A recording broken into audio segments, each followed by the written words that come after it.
Hello everyone, বলো তো আজকে আমি সেজেগুজে কোথায় যাচ্ছি? আমার ছেলে এক ফ্রেন্ডের বার্থডে পার্টিতে, মানে সৌজন্যর বার্থডে পার্টিতে। আবার এইদিকে সৌজন্যর শরীরটাও খুব খারাপ ছিল, ওর এত ঠান্ডা লেগেছিল যে লাস্টে ডিলিটি মতন নিমুলাইজার গ্যাস দিতে হচ্ছিল। ওর আর আদির ঠান্ডাটা প্রায় এক, ওরও নাকি ওষুধ খেলে কোনো কিছু করলেও কমে না, আদিরও তাই, গ্যাস দিলে তাই যা একটু কমে।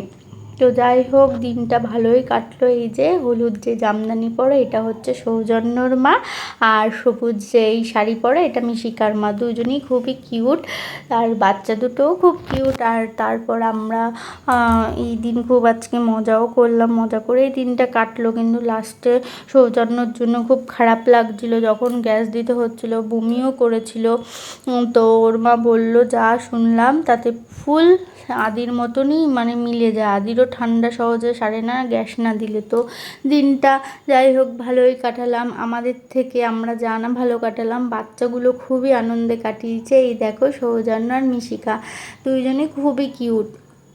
আর আমরাও খুব ভালোই কালকে দিনটা কাটালাম, আনন্দে করে হই হুল্লোড় করে দিনটা কাটালাম। আর বাচ্চাগুলো যখন এক জায়গায় হয় না, খুব বেশ আলাদা একটা মজা লাগে, যেহেতু ওরা সবাই বাড়িতে যে যার মতন একা চার দেওয়ালের মধ্যেই থাকে। আর যখন ওরা সবাই একসঙ্গে ওদের দেখা হয় তখন ব্যাপারটা একটু ভালো আরও জমে যায়। তো এই দেখো আমাদের সৌজন্যবাবু কেক কাটছে, গুটি গুটি পায়ে 4 থেকে 5-এ উনি পা দিলেন।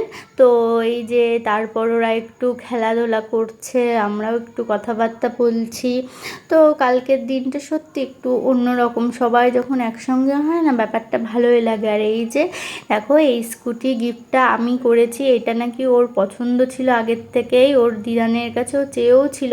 তা আমি সৌজন্যর মাকে বললাম বেশ ভালোই হলো যে তুমি কেনোনি, কিনলে ফাও ফাও দুটো হয়ে যেত। তো যখন আরও বেশি ভালো লাগে যে আমি যে গিফটটা দিচ্ছি যদি সেই গিফটটা অন্য কারোর পছন্দ হয়। বিশেষ করে বাচ্চাদের গিফট কেনা কিন্তু একটা বিশাল রিস্কি ব্যাপার, যে কি কিনবো তাদের পছন্দ হবে কি না, কিন্তু ওর খুবই পছন্দ লেগেছে। এরপরে আমাদের খাওয়া দাওয়ার পর্ব চলছিল, এই দেখো মিশিকা খানি খাচ্ছে একা হাতে। তো সেই দেখে দেখে আদিও দুইজনের মধ্যে কম্পিটিশান হচ্ছিল কে আগে খেতে পারে। তো যাই হোক বেশ ভালোই লাগছিল কালকের দিনটা। তো আমাদের খাবার মেনুতে কী কী ছিল বলে দিই।